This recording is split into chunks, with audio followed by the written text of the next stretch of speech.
I had the good pen in my jacket pocket when the coverage hold letter came in. That is the detail I remember first. Not the wind moving off the harbor, not the gulls walking along the roof line of Bay 3 like they owned the place, not even Elise standing in my office doorway with the succession packet held against her chest. I remember the pen because I had bought it for one reason. At 4 o'clock that afternoon, I was supposed to sign my daughter's name into the future of Harborline Marine Works. Instead, Mara Chen from Atlantic Mutual called and said, "Mr. Vance, we have a containment problem." Those words can drain heat from a room. I looked through the glass wall of my office at the yard I had built from a one-bay shed, 3 borrowed toolboxes, and a widow's promise I made to my wife Helen before she died. Men and women were moving around the lifts. A white sport fisher sat blocked and braced near the south rail. A Coast Guard auxiliary boat waited for final inspection. Every vessel out there carried somebody's trust. "What kind of problem?" I asked. Mara did not dramatize it. That made it worse. She said her survey team had found a cracked bronze shaft coupling on the Radcliffe boat during a random insurer inspection. The part carried a certification tag, but the fracture pattern looked wrong for its stamped grade. Until the origin and installation path were confirmed, Atlantic Mutual was placing Harborline under a coverage hold and would not recommend continued work without proof of containment. Elise saw my face change. She stepped inside and shut the door behind her. "Dad!" I wrote Mara's words on the back of the agenda for the succession meeting. Coverage hold, cracked coupling, certification mismatch suspected, containment required. "How long do we have?" I asked. "I can keep it internal for now," Mara said. "But if that part is installed on more than one vessel, or if you cannot prove control of your supply chain, the underwriter can suspend yard coverage." No coverage meant no sea trials, no major repairs, no signed handoff. It meant Elise would inherit a yard nobody could insure. I thanked Mara and asked her to email the formal hold letter to me, Elise, and our outside counsel, Dana Whitaker. Then I hung up and sat very still. Elise put the succession packet on my desk. She did not ask if the signing was still happening. She had worked around boats long enough to know that steel and water do not care about ceremonies. "Show me the part," she said. That was my daughter. No speech, no panic, just the next necessary thing. When we walked down to Bay 2, I saw Douglas Sterling standing near the tool cage. Helen's younger brother had run operations for me since the year after her funeral. He wore his usual clean yard jacket, polished boots, and the expression of a man already preparing condolences. "Bad timing," Douglas said softly. I looked past him at the inspection table. On it sat a bronze coupling with a hairline crack opening like a dark mouth across the flange. A small tag hung from it by wire. I had not touched the part yet, but I already knew one thing. If that tag was false, the danger in my yard had not arrived by accident. The coupling was smaller than the fear it carried. It sat on a blue shop towel under the inspection lights, dull bronze salt-stained around the bolt holes, with one fracture running from the inner bore toward the rim. If a stranger had walked in, he might have seen scrap metal. I saw a family on open water. I saw a captain trusting our name when he pushed throttles forward past the harbor mouth. Elise pulled on nitrile gloves before I did. She leaned close, not touching the tag, and narrowed her eyes. "This is not our spec," she said. Marcus Reyes. Our foreman looked up from the workbench. He had been at Harborline 17 years and had the shoulders of a man who could still lift an engine block if pride required it.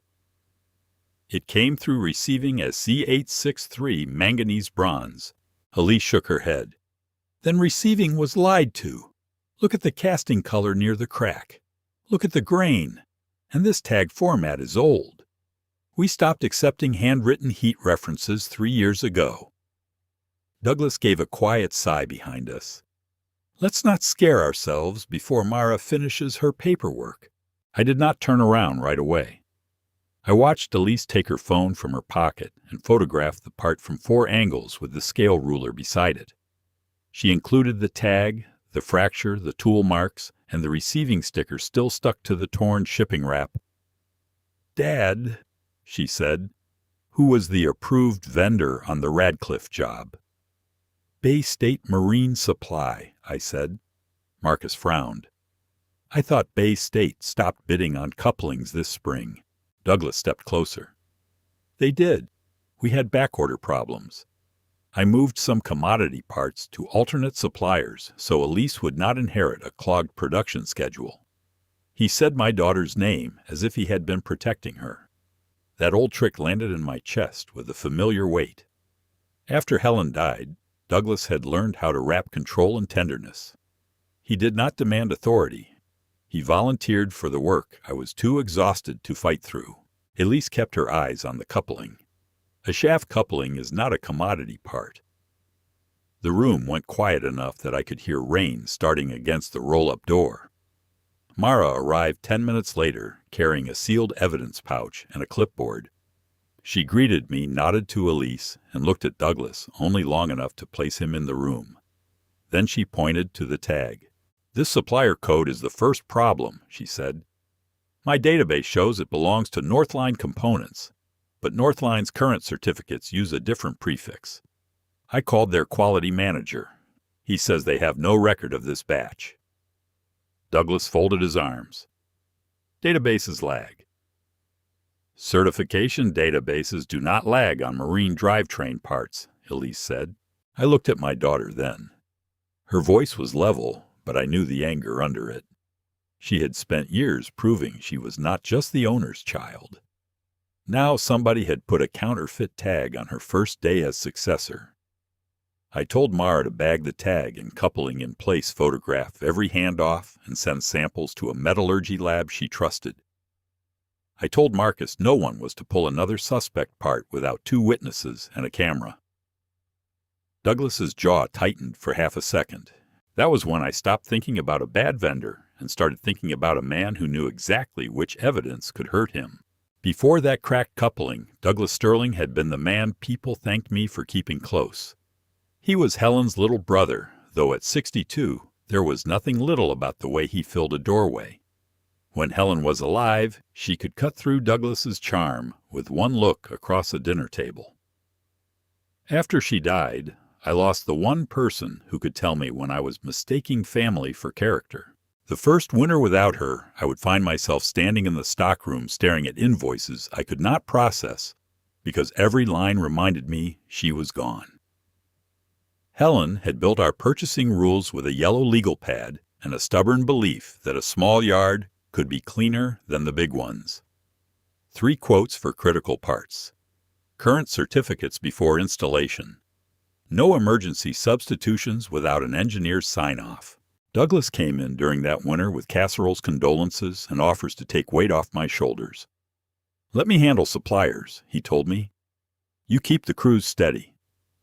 I said yes because I was tired, because Elise was still fighting to be taken seriously by clients twice her age, and because Helen's brother sounded like a safer choice than any outsider with a polished resume. For a while, he did help. Deliveries arrived on time. Vendors stopped calling me over small delays. Douglas smoothed tempers, remembered birthdays, knew which mechanic's kid needed braces, and which buyer's mother was sick. He became indispensable in the way vines become part of a fence. Then came the little things. Bay State's owner Vince Morrell stopped dropping by for coffee. A propeller shop in Portland complained that our bid packets were arriving too late to price. Elise once asked why 3 alternate approved suppliers all used the same remittance bank, and Douglas laughed it off as modern payment processing. I did not ignore those things. I asked questions. Douglas always had answers, and none of them sounded large enough to start a war over. A back order here, a retired quality manager there, a new distributor with better freight rates. Standing in Bay 2 with the fake tag under plastic, those answers rearranged themselves into a pattern. Douglas watched Mara seal the coupling as if he were watching someone bury a body. Then he touched my elbow.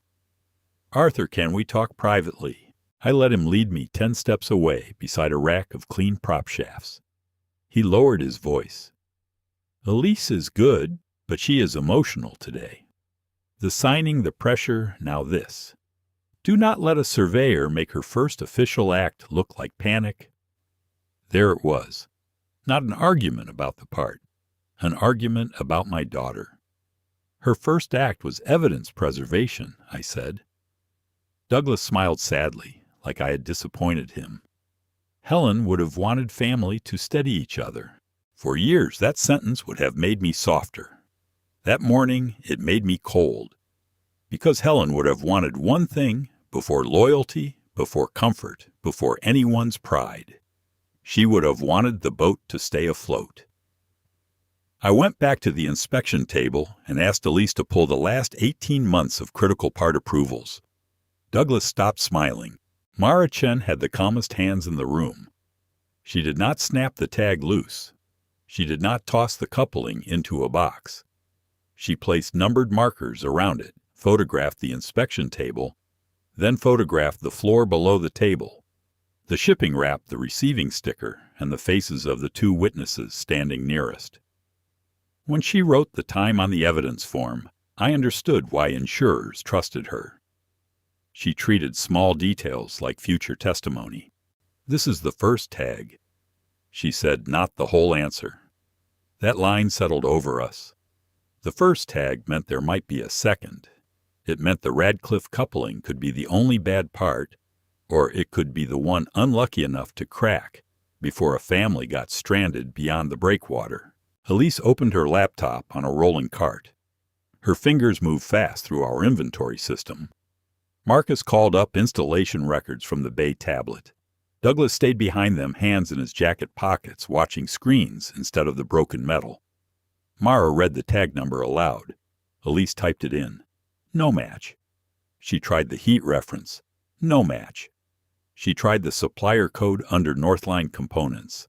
The screen returned a certificate, but the date format was wrong, and the scanned signature belonged to a quality manager who had retired before the batch was supposedly cast. Marcus swore under his breath. Douglas said, could be a clerical error. Mara looked at him. A clerical error does not change metal. I called Dana Whitaker from the corner of Bay 2. Dana had been Harbor Line's outside counsel for 11 years, long enough to know I did not call her into a shop unless something was already bleeding. Do not accuse anyone yet, she said after I explained. Preserve. Limit access only where you can articulate why. Start a privileged investigation. Get physical samples under chain of custody. Freeze relevant records before logs age out. The signing is at 4, I said. Then the signing waits. I turned and saw Elise watching me. That one hurt. She had earned that signing. Not because she was my daughter, but because she could hear a vibration in a shaft alignment before most men saw the gauge move. She knew welders by their kids' names and clients by the kind of storms their boats had survived. I wanted to hand her clean papers. Instead, I was handing her a contaminated yard. We do this right, she said quietly. So I did. I asked Mara to create 2 metallurgy sample bags from the coupling, one for lab testing and one sealed reserve. I asked Marcus to lock down the Radcliffe job file and pull every work order tied to Northline Seaport Link and any alternate vendor Douglas had approved for drivetrain parts. I asked Elise to export a read-only copy of the purchasing data to Dana. Douglas's phone buzzed twice. He glanced at it, silenced it, and slipped it into his pocket. I noticed. For the first time since Helen's funeral, I wondered how many things I had not noticed, because the person hiding them had learned to speak in her name. Anger makes a man feel clean for about 30 seconds. After that, it leaves a mess someone else has to document. By noon, I had enough fear in me to walk through Harbor Line and fire every person who had touched a suspicious purchase order. I could have made a speech from the forklift lane. I could have ordered security badges shut off and told myself I was protecting the yard. That would have been theater, not leadership. Dana arrived at 1:15 with a canvas briefcase rain on her coat and no patience for drama. She met me, Elise, and Marcus in the small conference room above Bay 1. Through the window, I could see Douglas talking to 2 receiving clerks near the time clock. "First rule," Dana said, setting her recorder on the table for notes. "Do not punish groups. Identify systems. Identify access. Preserve proof. Separate safety risk from employment blame." Elise nodded. Marcus looked relieved. I realized then how much the workers were already feeling. A coverage hold moves through a yard without an announcement. Mechanics see inspectors photographing parts. Buyers see files locked. People who did nothing wrong start wondering whether their mortgage is about to be sacrificed to somebody else's scheme. "I want honest workers protected," I said. "No public humiliation, no blanket firing." "Then we narrow the circle," Dana said. "We listed every function connected to the coupling vendor approval purchase order creation, receiving certificate upload installation final inspection. Then we matched each function to people timestamps and system permissions. Douglas had administrator rights across all of it. That was not proof of guilt, Dana reminded me twice. It was proof of exposure. So we changed what we could defend. Before the huddle, Dana had our IT contractor freeze Douglas's approval permissions and preserve his mailbox and purchasing logs without deleting or reading beyond the investigation scope. Elise and I became dual approvers for all critical marine parts. Marcus moved suspect inventory into a locked cage with 2 cameras and a sign that said, "Hold for inspection, not fraud." Words mattered. At 2:00, I called a yard huddle. Douglas tried to stand beside me. I asked him softly enough that only he heard to stand with the managers. His eyes flickered. The crew gathered under the awning between Bay 2 and Bay 3. Rain tapped on the metal roof.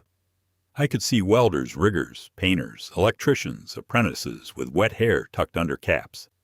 These people had given me their backs and their ears. "The insurer has put our coverage under review because of one suspect part," I told them. "We are inspecting records and inventory. No one here is being blamed by rumor. Harbor Line is choosing to hold affected vessels in the yard until Elise, Marcus, Mara, and I know they are safe.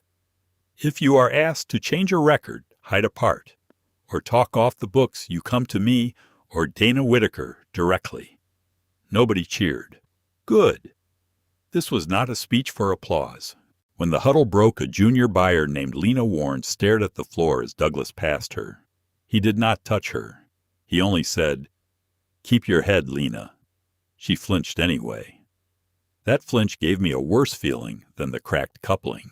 The West Service entrance was supposed to be boring.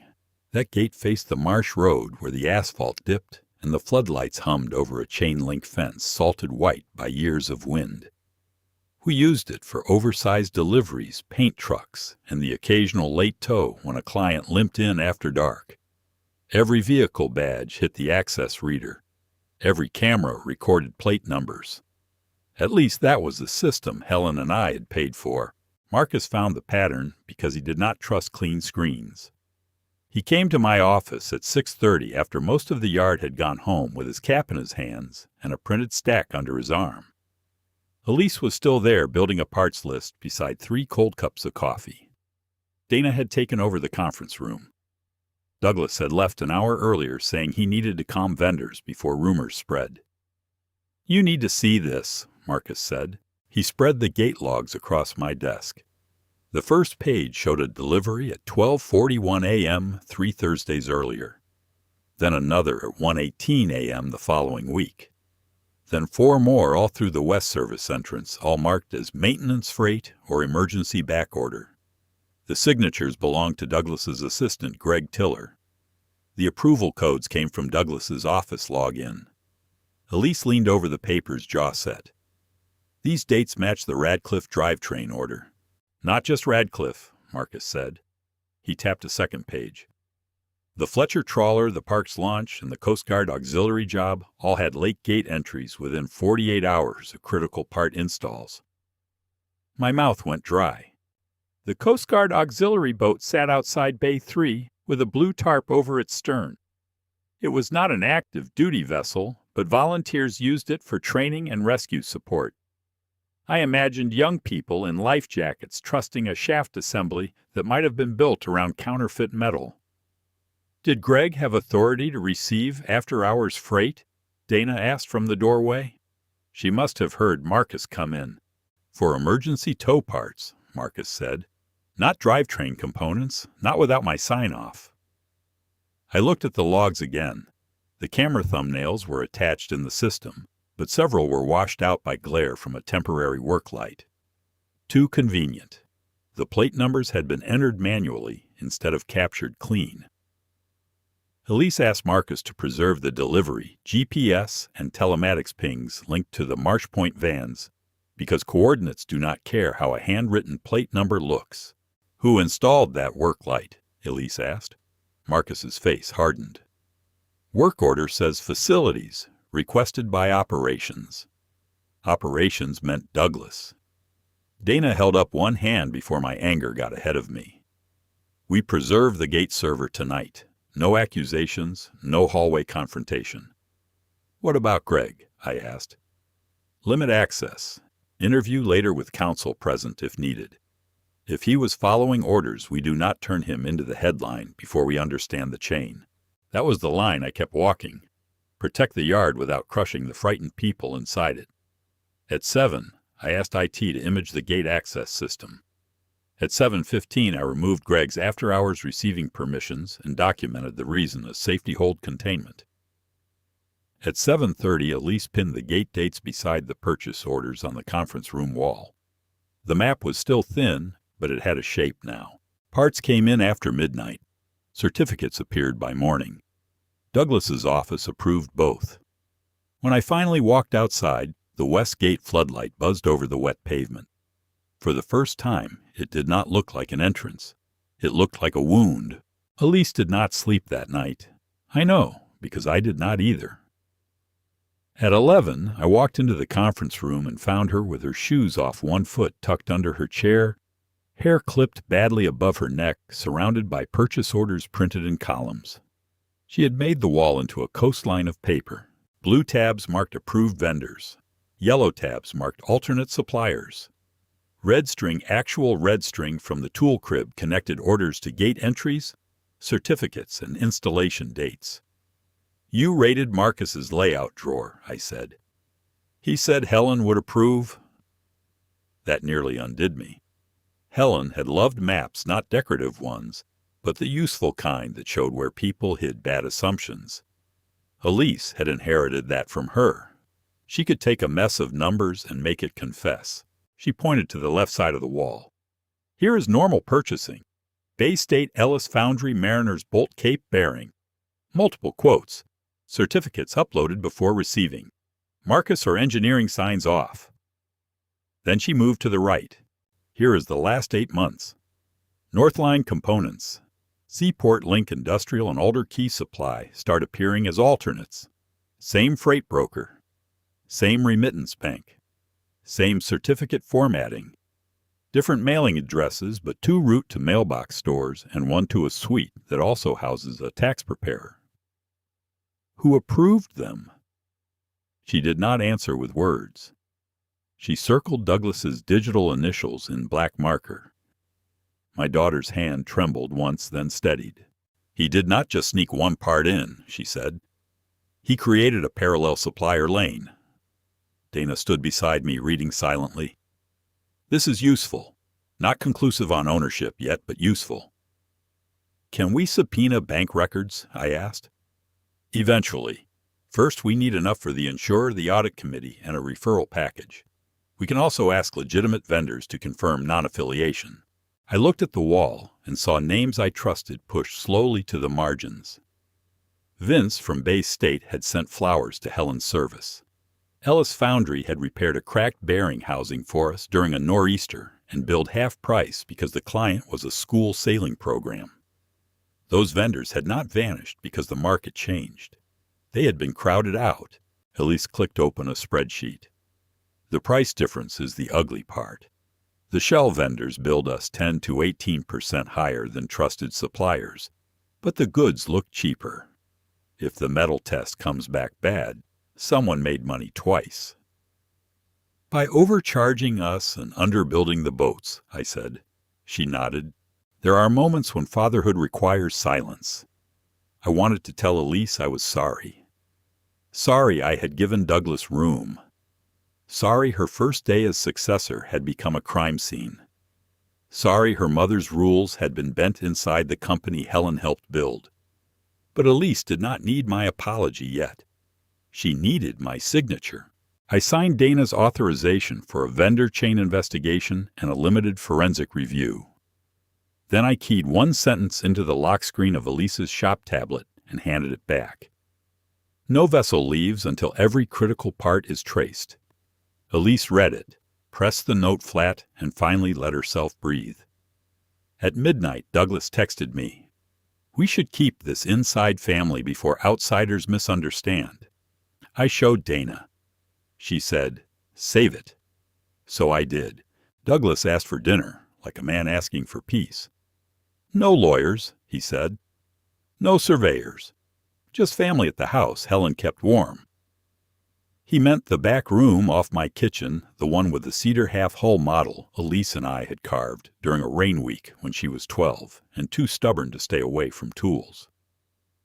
Helen had hung Elise's first tiny welding hood beside it, not as decoration, but as proof that a child could inherit a craft before anyone gave her a title. I knew dinner was a trap. I went anyway, because traps tell you what the other man wants. Elise wanted to come. I told her no at first, then saw the look she gave me and corrected myself. Your choice. My yard too, she said. So at 7 o'clock, Douglas sat across from us in my kitchen with untouched pot roast on his plate and Helen's framed photo on the sideboard behind him. He had brought a bottle of red wine, Helen's favorite label, the one we used to save for anniversaries. I left it unopened. Douglas noticed. Of course he did. This is getting away from you, he began. Elise set her fork down. A cracked coupling got away from us. The investigation is how we get control back. Douglas gave her a patient smile. That is an engineer's answer, honey. Business requires judgment. I felt the old protective heat rise in me, but Elise spoke before I could. Do not call me honey in a discussion about forged certificates. For 1 second, Helen's kitchen became still. Douglas turned to me. Arthur, this is what I mean. She is talented. Nobody disputes that. But she is not ready to hold a company together when outsiders smell weakness. Mara is not an outsider, I said. She is the surveyor our insurer assigned. And Dana, he asked, and the audit committee, and whoever else Elise has dragged into this before we even know whether there is real wrongdoing. Elise's face tightened, but she did not look away. Douglas lowered his voice. My sister gave her life to that yard. She would be ashamed to see her daughter invite strangers to carve it open. That sentence crossed a line I had not known how to name until he stepped over it. I looked at Helen's photograph. She was laughing in it, hair blown across her face, at a marina picnic, one hand raised to block the sun. There was no shame in that picture, no permission for fraud, no instruction to protect a family member at the cost of a stranger's safety. Helen built the purchasing rules, I said. Elise is enforcing them. Douglas's expression cooled. If you delay the signing, he said, people will assume Elise failed before she began. If I sign while we have counterfeit parts in the yard, she inherits my failure. He pushed his plate away. You are making a mistake. Then let the records prove it. Douglas buttoned his coat and looked at Elise as if she were a child who had broken something valuable. When this damages your father's name, he said, remember who warned you. After he left, Elise carried the unopened wine to the sink. Oh, she did not pour it out. She put it in the cabinet under the cleaning supplies. Mom would have hated that he used her favorite bottle, she said. I had no answer strong enough for that. At 9:12 p.m., Douglas texted 3 yard supervisors Arthur is letting outsiders question Helen's legacy. Be ready. He sent it to Marcus by mistake. The metallurgy report arrived at 6:04 the next morning. I was in Bay 2 with a flashlight under the Fletcher trawler, watching Elise trace a coupling seam with dye penetrant, when my phone buzzed. Mara had forwarded the lab's preliminary findings with one sentence above the attachment. "Call me before you read this aloud." That is never a good sentence. I stepped outside into the gray dawn past stacks of shrink wrap and rainwater shining in tire tracks. Mara answered on the first ring. The bronze is not C863, she said. It is an inferior alloy with lead levels outside acceptable range and tensile strength well below the tag claim. The fracture is consistent with overload in a part that should have had margin. I closed my eyes. How many confirmed? One confirmed, one probable. Your Fletcher trawler sample has the same visual indicators. I want it bagged and rushed. Elise also sent underwater hull and drivetrain alignment photos from the park's launch. That one worries me. Behind me, the yard was waking up. A compressor kicked on. Someone laughed near the coffee urn, a short, normal sound that felt out of place. Could that coupling have failed underway? I asked. Mara did not soften it. Yes, there are business problems, and then there are sins. A business problem costs money. A sin lets people climb aboard something you touched and sends them into deep water with hidden weakness under their feet. I walked back into the bay. Elise saw my face and stood slowly. Bad enough, I said. We called every affected client before breakfast, not with excuses, not with legal fog. We told them Harborline had identified a possible critical part certification issue, that their vessels were grounded at our expense until inspected, and that transportation or dockage costs would be covered while we confirmed safety. Dana approved the wording. Mara approved the safety language. Elise made the calls with me. The third call was to Captain Arlen Fletcher, who had trusted us for 24 years. "Arthur," he said, after I finished, "my grandson was supposed to take that boat out Saturday." I gripped the phone until my fingers hurt. "He will not take it out until I would put a lease on it myself." There was a long silence. "That's why I still answer your calls," he said. When I hung up, Douglas walked into Bay 2. "You called clients?" he asked. "We grounded affected vessels. Before final confirmation. Before someone died." His nostrils flared. He recovered quickly, but not quickly enough. "Do you understand what that does to confidence?" he asked. Elise held up the lab report. "Confidence is not a substitute for tensile strength." Marcus, who had been quiet at the parts table, let out one hard breath that might have been approval. By noon, we had identified suspect couplings on the Radcliffe boat, the Fletcher trawler, and 2 assemblies staged for installation. The park's launch had a related bearing housing from the same vendor chain. The Coast Guard auxiliary job was clean so far, but Elise ordered a second inspection anyway. Douglas called that excessive. I called it leadership. At 1:30, Mara handed me an updated insurer letter. The hold was no longer preliminary. We had 48 hours to prove containment, identify the supply breach, and document corrective action, or Atlantic Mutual would recommend suspension of operational coverage. 48 hours to save my daughter's future. 48 hours sounds longer before you put a company inside it. By 2 o'clock, Dana had written the deadline on the conference room whiteboard. Prove containment by Thursday 2 p.m. Below that, she made 3 columns: safety, evidence, governance. Safety belonged to Elise and Marcus. Evidence belonged to Mara and Dana. Governance belonged to the board because Harborline was a closely held corporation, with insurer and lender covenants tied to executive oversight. As founder and controlling shareholder, I could recommend.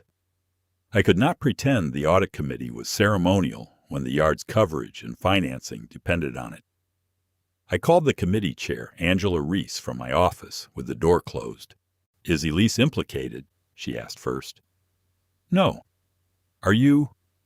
"I signed off on Douglas's authority structure years ago. That is my responsibility." The evidence points to supplier substitution under operations. Angela was quiet long enough for me to hear papers move on her desk. "Do you want to postpone the succession meeting?" she asked. Every tired part of me wanted to say yes. Postpone it. Hide the wound. Clean everything first.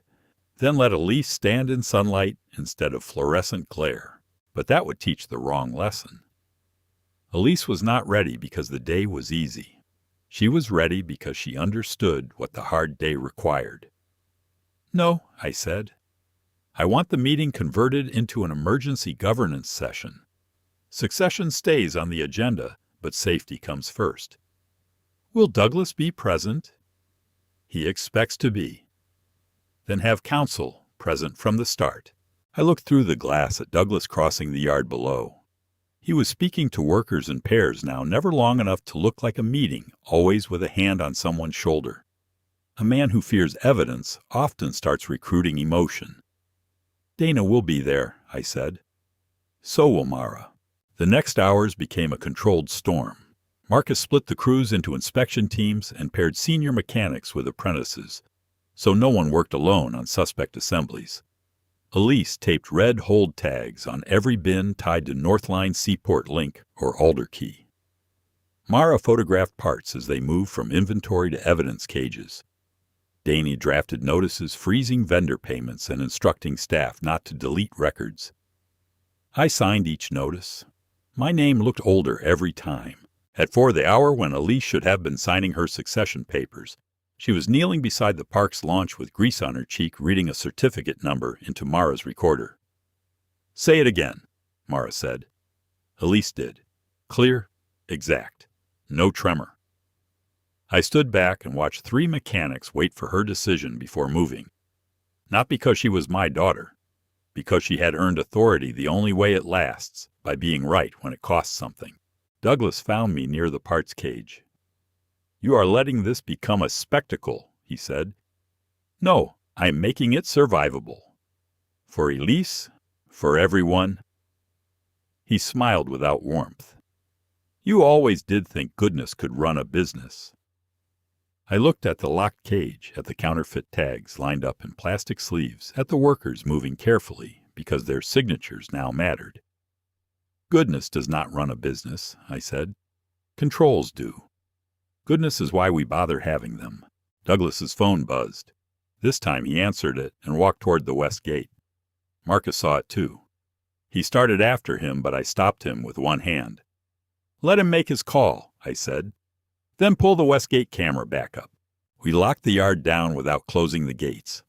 That was Dana's phrase, and it became the only way forward. A hard shutdown would have punished every honest worker, frightened every client, and given Douglas a clean story to tell Arthur panicked. Elise froze. Outsiders killed Harbor Line. So we did it quietly. Accounts payable received a written hold on Northline Components, Seaport, Link Industrial, and Alder Key Supply. The bank could process payroll utilities and known safe vendors, but no money left for the alternate supplier lane without my signature and Dana's review. IT preserved email boxes for Douglas Gregg Tiller and purchasing staff connected to the suspect orders. Badge access changed by function, not by rumor. The West Service entrance required Marcus or Elise to approve any opening after hours. At 8 that evening, I walked the inventory cage with Mara. The suspect parts sat on metal shelves under bright lights, each wrapped or tagged, each photographed beside a ruler. Bronze couplings, bearing housings, shaft keys, boxes that should have been ordinary had become witnesses. "You understand," Mara said. "If Atlantic Mutual thinks these controls are cosmetic, they will pull coverage. Then we make them real. Real controls sometimes uncover more than people want." I looked through the cage mesh at Elise across the bay. She was teaching 2 apprentices how to read certificate heat numbers against the parts stamp, her voice patient despite exhaustion. "We are past wanting less." Dana called me upstairs at 9:15. She had printed 3 supplier certificates and laid them side by side on the conference table. "Tell me what you see," she said. I saw different logos, Different company names, different signatures. Elise, who had followed me in, saw it faster. Same scanner shadow, Dana nodded. Same artifact on all 3 uploads, same compression pattern.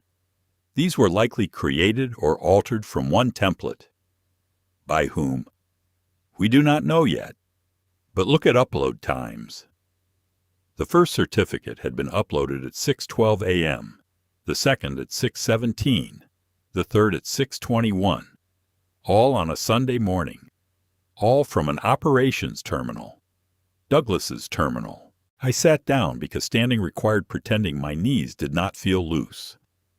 For years, that terminal had been 10 steps from my office. Douglas had sat there approving freight, answering vendor calls, bringing me coffee on Helen's birthday, when he knew I would forget lunch.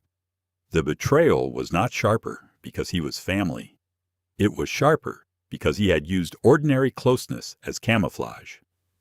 Can we suspend him now? Elise asked. Dana folded her hands. We can suspend his system access pending investigation. Employment action is defensible if tied to evidence preservation. But do not confront him alone, and do not accuse him of crimes yet. I called IT and had Douglas's admin rights disabled at 9:31 p.m. At 9:34, my phone rang. Douglas. I let it go to voicemail. His message was 13 seconds long. Arthur, whatever Elise talked you into, undo it before morning. Dana saved the file. Marcus asked to speak with me alone before sunrise. I found him outside Bay 1 rain, dripping from the brim of his cap. He looked like a man carrying a load he could not set down without breaking something. I should have come sooner, he said. Those words make every leader afraid. We went into the paint office because it had no windows to the yard. I called Dana in and Marcus waited until she set her notepad down before he spoke. Lena Warren came to me 2 weeks ago, he said. She was upset about a receiving packet, said a certificate looked wrong. I told her to kick it back. Did she? She tried. Marcus rubbed both hands over his face. Next day she told me it was handled. I thought that meant Douglas found a proper certificate. Yesterday, when you told people to come forward if they were pressured, she nearly threw up. Dana's pen stopped. Pressure from whom? Douglas, through Greg first, then directly. I pictured Lena's flinch at the huddle, the way she stared at the floor when Douglas passed. She was in her mid-20s with a mother on dialysis and a little boy whose drawing of a tugboat was taped above her desk. What did he threaten? I asked. Marcus swallowed. Her job. Said mistakes in purchasing could follow her. Said Harbor Line had been generous about her schedule for medical appointments. Said people who make life hard for family do not stay family. The room seemed to tilt. I had spent 2 days trying not to punish workers blindly. Now I understood the other side of that duty. Restraint was not mercy unless frightened people could still tell the truth. Where is Lena? Dana asked. In her car. She wanted to leave. I told her to wait until I talked to Arthur. Dana looked at me. We need to offer a protected interview. No promises we cannot keep. No threats. She can have her own counsel if she wants. If she altered records, we need the truth. But coercion matters. I nodded. Bring her in. Lena entered with red eyes and both hands around a paper coffee cup. She sat as if the chair might vanish beneath her. Am I fired? She asked. No, I said. You are here because we need the truth. Dana leaned forward before the questions began. Lena, I represent Harbor Line, not you personally. The company controls the privilege for this interview. You may pause, decline to answer, or call your own lawyer before we continue. She started crying before the second question. The story came out in pieces. Greg brought her alternate certificates and said Douglas had approved an emergency vendor change. When she questioned the tag format, Douglas called her into his office. He spoke gently at first. Then he mentioned her mother's insurance paperwork, her flexible schedule, her probationary review. Harbor Line was a family company, he said, and family did not embarrass Helen's brother over paperwork. That phrase again. family. Lena had uploaded 2 certificates she knew were questionable. She had not created them. She had not taken money. She had saved 1 voicemail from Greg because it scared her. Dana asked for permission to preserve it. Lena nodded and pushed her phone across the table like it was hot. In the voicemail, Greg said, "Douglas wants the Northline packet cleaned before Arthur sees the Monday report." There it was, my name used as the obstacle, not the authority. Dana asked Lena whether she wanted to stay on site or take paid leave for the rest of the day while she spoke with counsel. Lena looked toward the shop floor, then said she did not feel safe walking back past Douglas's office.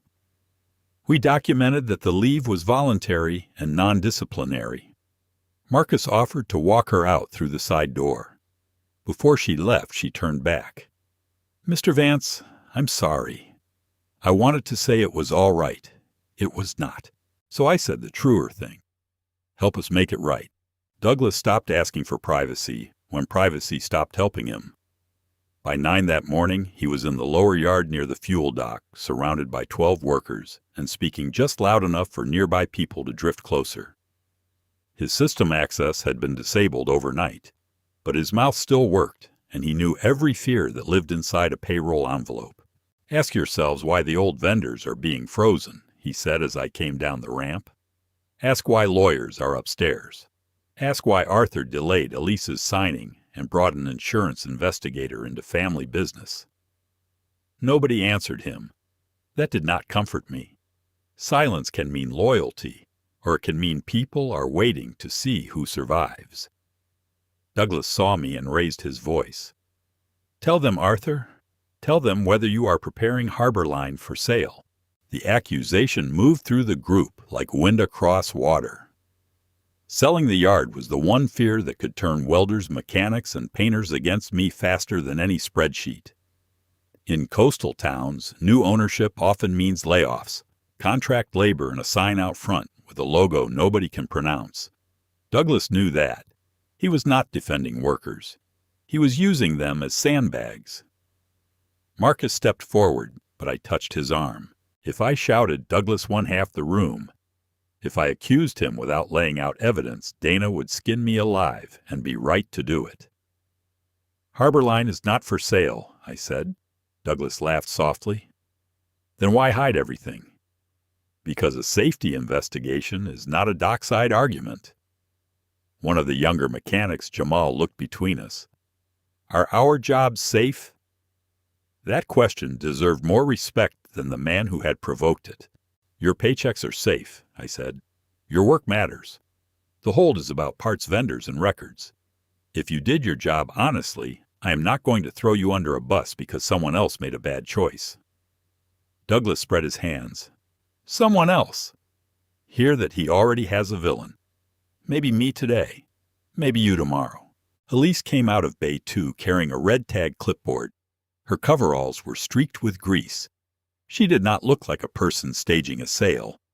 She looked like a person trying to keep boats from sinking.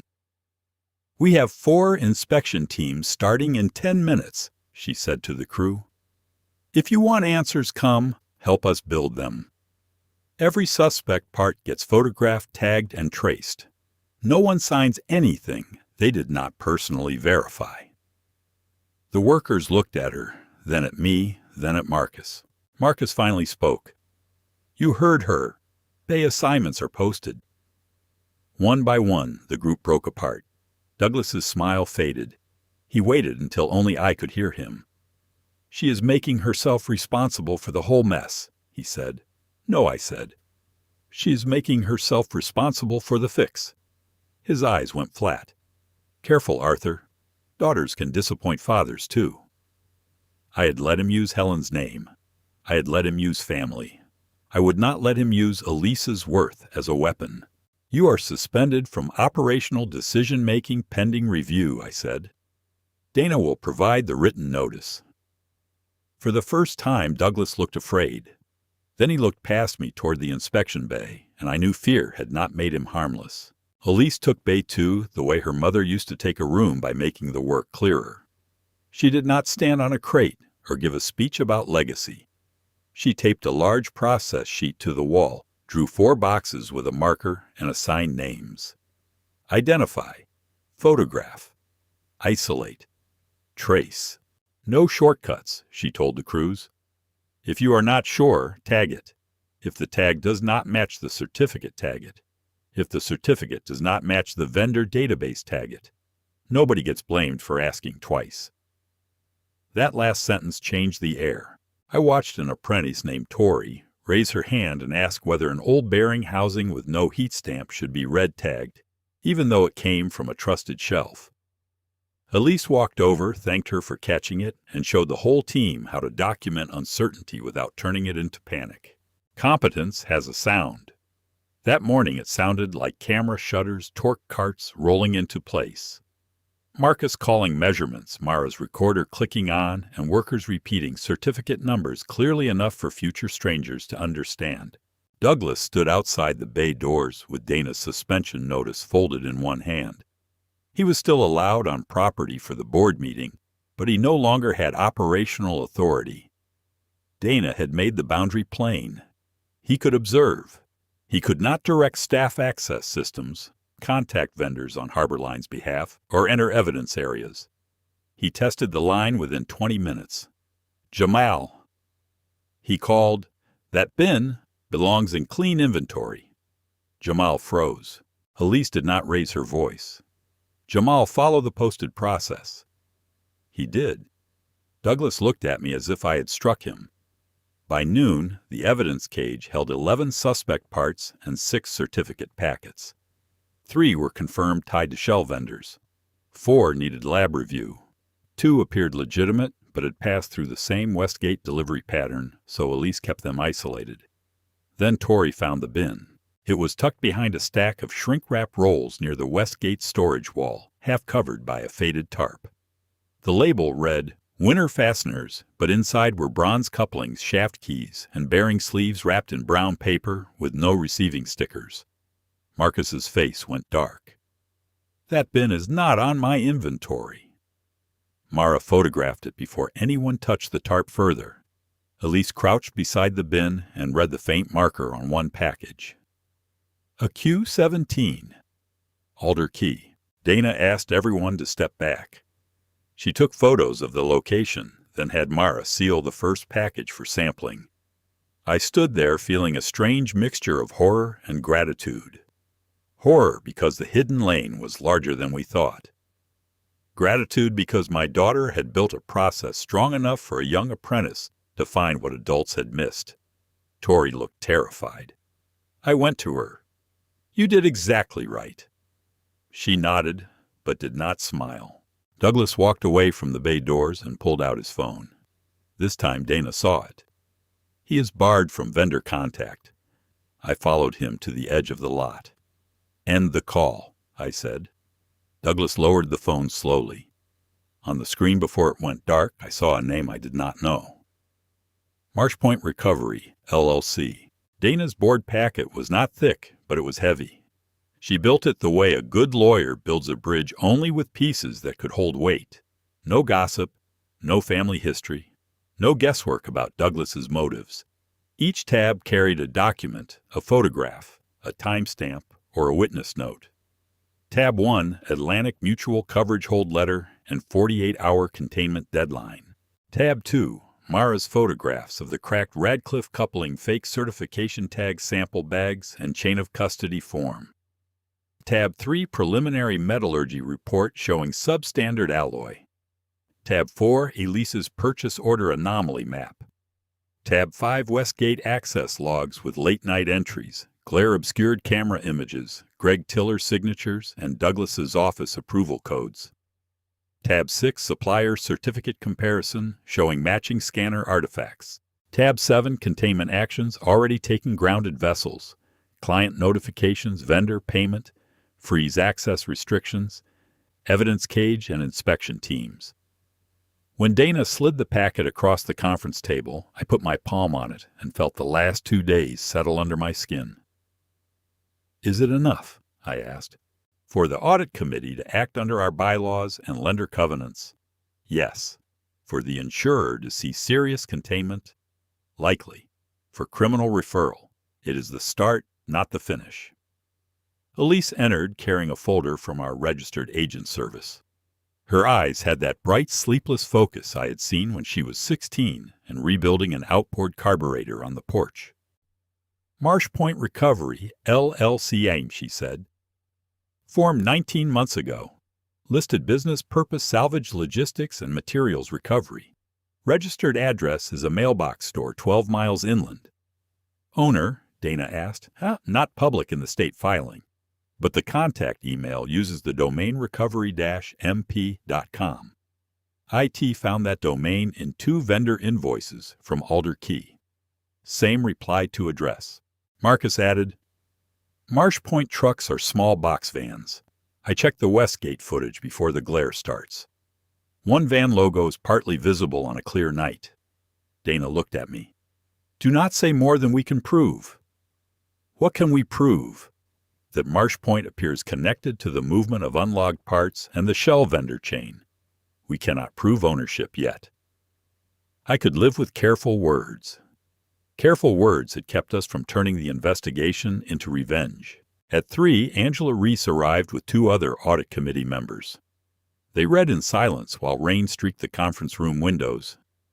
Douglas was downstairs waiting for what he thought would be a family succession meeting with a temporary unpleasantness attached. Angela finished the packet and looked at Elise. You built the purchasing map. Yes. And you led the physical containment. With Marcus Marr and the crews. Angela nodded once. Then whatever happens today, the succession discussion is not weakened by this. It is clarified. I saw Elise absorb that not as praise, but as responsibility. Dana checked her watch. We meet in 30 minutes. Douglas will expect emotion. We give him process. I picked up the good pen from my desk. It felt absurdly small now. Still, I put it in my pocket. Some tools wait for the right work. Douglas arrived for the succession meeting wearing a navy suit. That detail told me more than his words. The rest of us looked like the yard had happened to us. Elise in clean coveralls, Marcus with grease still under one thumbnail, Mar with her field case, Dana with rain on her briefcase. Douglas looked prepared for photographs.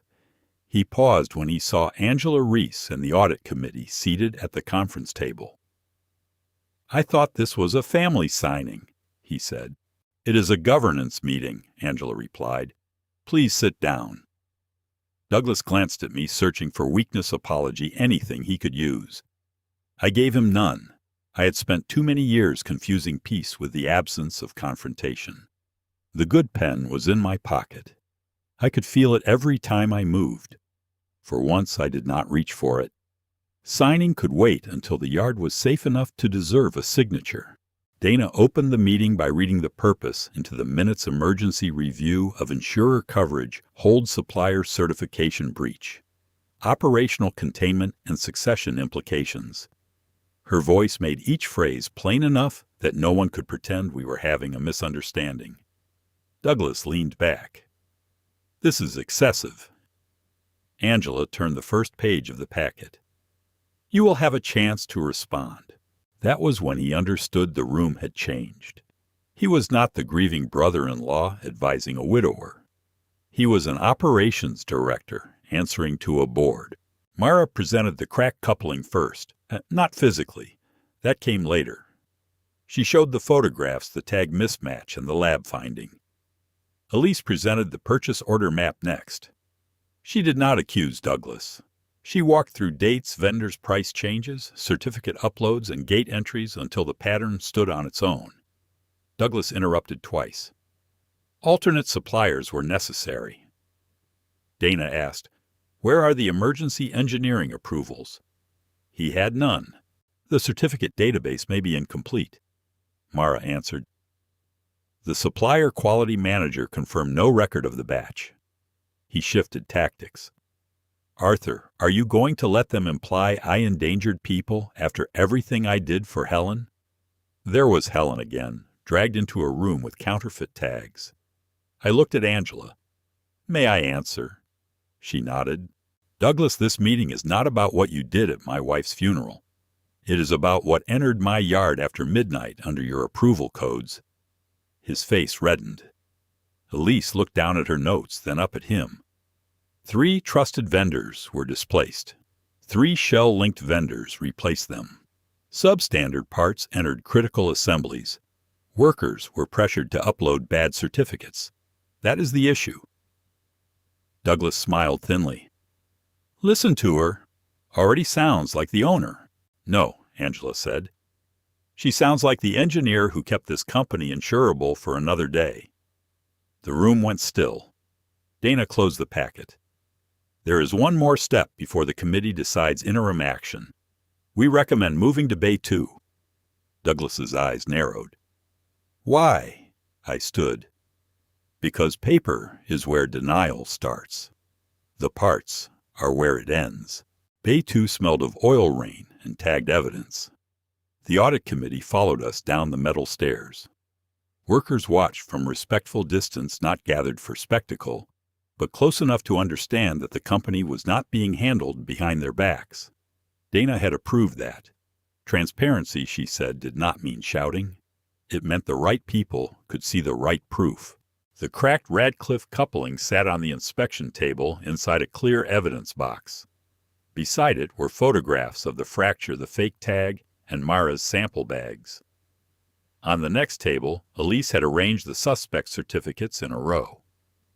Marcus had pinned enlarged gate logs to a portable board. Douglas stopped at the threshold. This is disgraceful, he said. Yes, I answered. It is.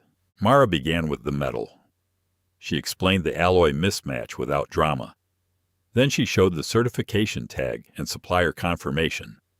Elise moved to the purchase order map.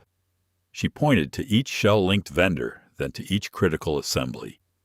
Marcus showed the West Gate entries and the after-hours approvals from Douglas's terminal. Douglas folded his arms. Anyone with access to my office could have used that terminal. Dana nodded as if she had expected that. That is why we also preserved badge logs. She handed Angela a page. The badge log showed Douglas entering the operations office within minutes of 3 Sunday certificate uploads. They showed Greg Tiller entering after him, then leaving through the west hallway. They showed no one else in the room. Douglas looked at Greg's name and said nothing. Elise stepped toward the hidden bin photos. This bin was found near the West Gate storage wall. It contained unlogged alder key parts. One package had an AQ-17 mark. We traced 2 alder key invoice reply to addresses to a domain also used by Marshpoint Recovery. Dana added, We are not representing final ownership today. We are representing a connected evidence chain sufficient for emergency action and referral. Douglas laughed once, but it sounded dry. Referral. You would send family to police over inventory confusion. I looked at the workers beyond the bay tape at Lena standing beside Dana's assistant, with her arms wrapped around herself, at Tori, trying not to stare at Elise holding a clipboard like a shield she had forged herself. I would send anyone to police for putting unsafe parts into boats, I said. His eyes snapped to mine. After Helen died, I kept this place running. You helped, I said. Then you used that help as a loan you thought you could collect forever. You owed me. There it was, not grief, not loyalty. A ledger. The admission was not legal confession, but it stripped the room of fog. Douglas pointed at Elise. She would have driven vendors away. She would have buried us in perfect little rules until clients left. Elise's voice was quiet. Clients leave when shafts fail. Angela closed the folder in her hands. Mr. Sterling, pending full investigation, the committee recommends your immediate suspension from all harbor line duties, preservation of claims against you and related entities, and authorization for counsel to refer the matter to law enforcement and the insurer's Special Investigations Unit. I looked at Dana, then at Angela.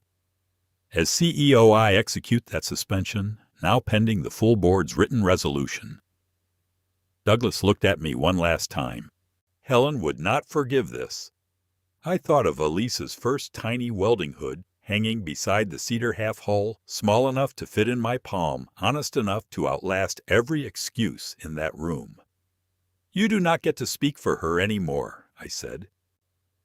Consequences began with paperwork, not handcuffs. That may disappoint people who think justice only counts if it arrives loud. I understand the hunger. When someone endangers workers, clients, and your child, a clean, dramatic punishment sounds satisfying.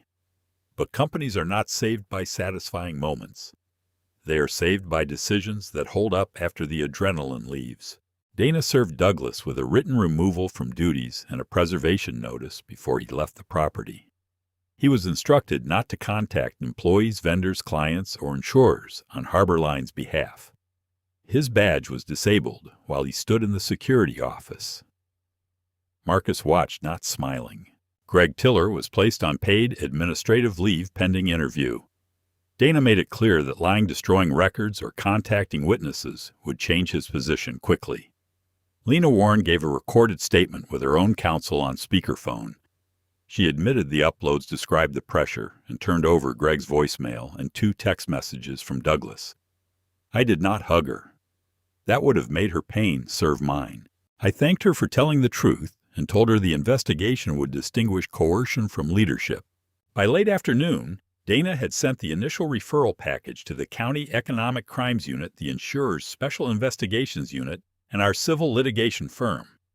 She also prepared notices to Northline Seaport, Link Alderkey, and Marsh Point Recovery, demanding document preservation and identifying potential claims for fraud, breach, contribution, and recovery of unsafe part remediation costs. "This will get expensive," Angela said. "So would a sinking," Elise answered. Atlantic Mutual received our containment report with 2 hours left on the deadline. It included Harbor Line's voluntary hold notices to affected vessel owners, inspection logs, evidence cage photos, access changes, vendor payment, freeze, client communications, the purchase order map, and the board's emergency actions. Mara sent her independent survey addendum directly, which mattered more than anything we could say about ourselves. At 1:47 p.m., 13 minutes before the deadline, Atlantic Mutual replied, "Coverage hold conditionally lifted to monitored provisional coverage. Suspension not recommended pending continued containment." I read the sentence twice before handing the phone to Elise.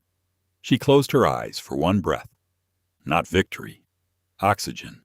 We still had vessels grounded. We still had clients angry and afraid. We still had parts to replace, claims to file, statements to give, and a family wound that no court could cauterize. But the yard had not lost its right to work. That evening I held a staff meeting in Bay 2. Douglas was gone. His absence did not make the room easy. Betrayal leaves empty space people keep looking at. There will be an investigation, I told them. There will be legal consequences. Harbor Line will seek recovery from the people and entities responsible. But we will not turn fear into a second injury. If you were pressured, come forward. If you made money from this, Dana is the wrong person to lie to. If you did your job honestly, help Elise rebuild the system. Marcus stood beside my daughter. One by one, workers looked toward her. The transfer of authority did not happen with a good pen. Not yet. It began with that room choosing to keep working clean. The hardest conversation came after Douglas was gone. Not with police, not with insurers, with a photograph. I sat in the small office above Bay 2 that night, the same room where Douglas had tried for years to turn Helen into a shield and opened the locked purchasing archive on Elise's tablet. Helen's first rules were scanned there in her block letters because she had said tired men should not have to decode cursive at midnight. Critical parts require proof before trust. I ran my finger under that sentence until the paper blurred. For years I had told myself I honored Helen by keeping her brother close.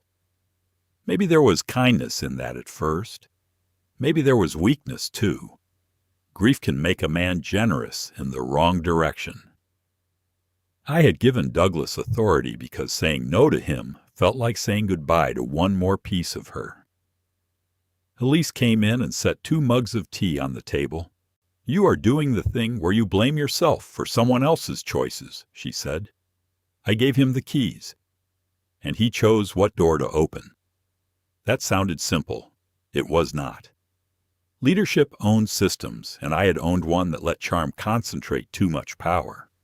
But guilt without repair is just another way to keep the story about yourself. I opened Dana's draft controls on the board portal. New controls. No single-person approval for critical marine parts. Vendor certification verified through direct supplier portals. Random insurer witnessed audits twice a year. After-hours gate deliveries restricted to documented emergency vessel safety with engineering and foreman approval. Certificate uploads locked from operations terminals. Anonymous reporting line managed outside the company. Apprentices trained to stop a job without retaliation when documentation did not match the part. Elise read the pages slowly. "This is more than cleanup," she said. "It is the company I should have left you." "No," she said. "It is the company we build now." The next morning, before any succession paper came back to the table, Elise signed the safety control adoption as acting engineering lead. Marcus signed as foreman witness. Mara signed the insurer acknowledgement. Dana signed as counsel. I signed last, not as a gift to Elise, but as a correction to Harbor Line. Only after that did Angela place the succession resolution on the table. Douglas had tried to make my daughter's authority look like a sentimental handoff from an aging father. He had been wrong. Elise did not inherit Harbor Line because blood entitled her to it. She took charge because when the yard shook, she made it safer. I used the good pen. My hand trembled once when I wrote my name. Elise noticed, but she did not rescue me from it. She signed beneath me with steady pressure. Afterward, I walked alone to the small memorial plaque near the old shed where Helen's name was bolted into weathered cedar. "I am sorry," I said. The harbor answered with rope tapping against a mast. Then I added what mattered more. We fixed the rule. Harbor Line reopened on a clear Monday. Not fully, not magically. 2 vessels remained grounded while replacement parts came from verified suppliers. The Fletcher trawler sat blocked near Bay 1 with its shaft assembly removed. The Radcliffe boat needed more work than we hoped. The park's launch owner had every right to be furious and used most of that right on me over the phone. I took it. When a business breaks, trust listening is part of the repair bill. But the gates opened. The lifts ran. The insurer kept us covered under continued survey oversight. Every critical part that entered the yard came with a verified certificate, a photographed stamp, and 2 signatures from people whose jobs were no longer built around pleasing one man. Elise stood at the morning board beside Marcus and assigned work. I stood in the back. That was harder than I expected. For 40 years, Harbor Line had turned toward my voice. Even after Helen died, even after my knees started warning me, before rain, even after Elise knew more about modern propulsion systems than I ever would, the yard still looked to me first. On that Monday, I watched heads turn to my daughter. She did not try to sound like me. "We are going to be slower for a while," she told them. That is not failure. That is what clean work costs until the system is strong again. If a client asks why tell the truth, we are authorized to tell Harbor Line found a supplier certification breach, contained it, and changed controls. Do not speculate.